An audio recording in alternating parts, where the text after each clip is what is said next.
¿Satisfecha, senadora?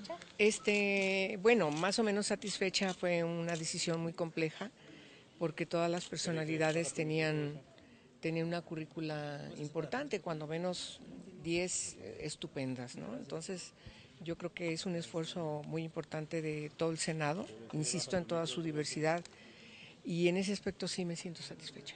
En ese sentido, ¿puedes más o menos comentarnos por qué estos tres quedan en la recta final pasando por encima de esos otros 10 que quedaron ya al final, final, final? Yo no tengo la percepción de que pasaron por encima.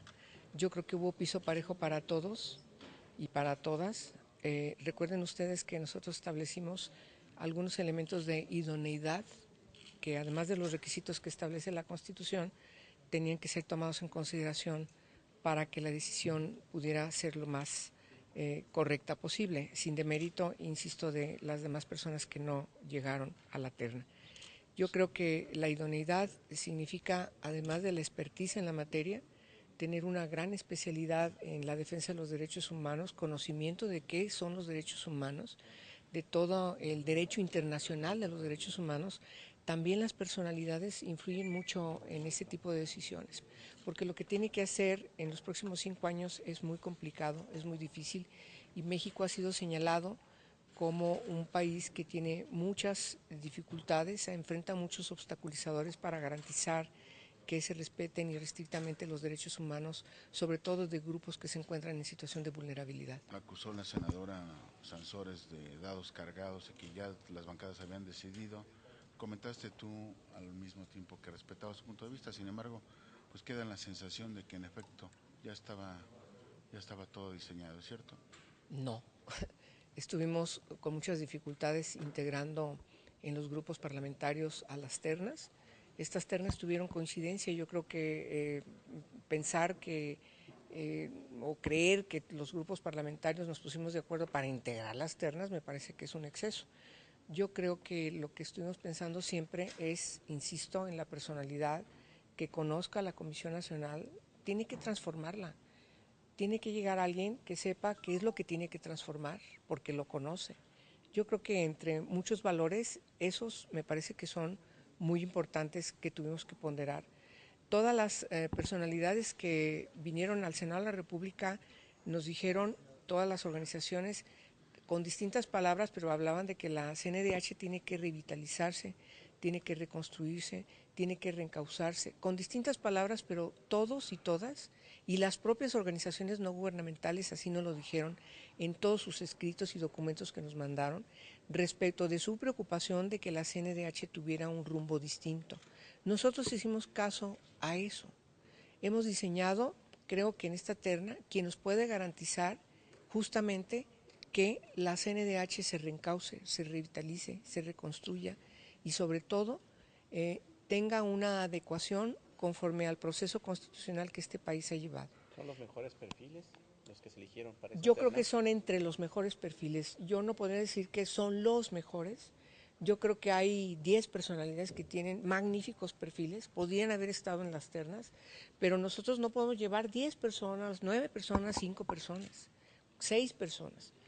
Tenemos que llevar una terna y de esa terna tenemos que buscar el consenso entre los grupos parlamentarios. Eso es muy legítimo porque necesitamos que quien llegue con el respaldo de todo el Senado, más allá de los 2/3. Yo les pido que valoremos eso. Y si alguna compañera no valora eso como una cualidad política que nos tiene que distinguir, y entonces entraremos un proceso de estar regresando las ternas y volver otra vez a... Y yo creo que ya no hay tiempo para retrasar lo que nosotros mismos aprobamos, inscribimos en la convocatoria. ¿Se necesita legitimar a la CNDH con una elección por unanimidad? Casi por unanimidad, yo creo que sí. Yo creo que sí. Yo no sé si ustedes recuerden, hace algunas semanas que yo hablaba de eso. Yo decía, tenemos que ir más allá de los 2/3 que nos obliga la Constitución. Eso significa que hay que hacer política, hay que hacer política.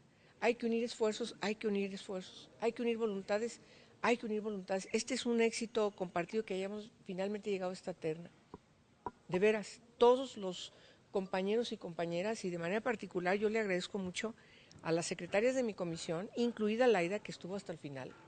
Pero yo no sé por qué desmerita y qué asunto personal pueda tener contra cualquiera de los que están en la terna. Porque por lo mucho que dijo, senadora, estaba a favor de Fara y comentó que ya era Raúl González Pérez. Pues yo no sé por qué dice ella que estaba a favor de Fara. A lo mejor ella tenía alguna información privilegiada que yo no tenía. Yo soy presidenta de esta comisión que ha conducido los trabajos de este proceso, como ustedes lo saben. Y claro que Fara tiene todas las posibilidades de estar igual que Luis Raúl. Tenemos que decidir por cualquiera de los tres.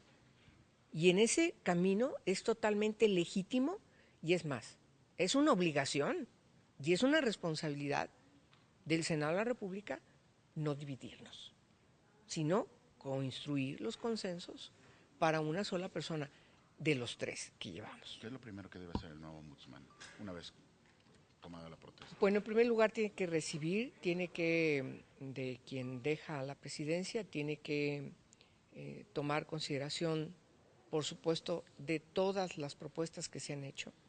Nosotros ya tenemos en la comisión integrado un expediente preparado para quien vaya a ser electo dentro de unas horas o electa, y le vamos a entregar ese expediente de todas las propuestas, qué personalidades, qué editorialistas, qué quienes escriben en los medios de comunicación, las organizaciones que defienden los derechos humanos, todo lo que han propuesto, las mismas intervenciones de quienes estuvieron aquí, las 22 comparecencias, para que tome previsión de lo que se dijo. Esa es la consulta pública, por cierto. Esa es la auscultación. Y por supuesto nosotros, el Senado, tenemos que ponernos de acuerdo cómo vamos a reformar la ley en la materia, entre otras adecuaciones a otras leyes que seguramente tendremos que hacer. Incluso estamos valorando modificar la Constitución para que ya no haya reelección. ¿Tiene que refundarse o reinventarse la CNDH? Mire, refundarse, reinventarse, revitalizarse, reconstruirse, lo que sí es cierto, como le queramos llamar, tiene que ir por un camino distinto que le permita al país tener una defensoría del pueblo fuerte, donde las víctimas puedan llegar y ser atendidas debidamente, donde no haya posibilidades por desatención, por ineficiencia, por menoscabo de la exigibilidad de la reparación del daño, que las víctimas se vayan afuera del país. Ese fue nuestro propósito al cambiar de timón en la CNDH. Gracias, senadora. Gracias, senadora.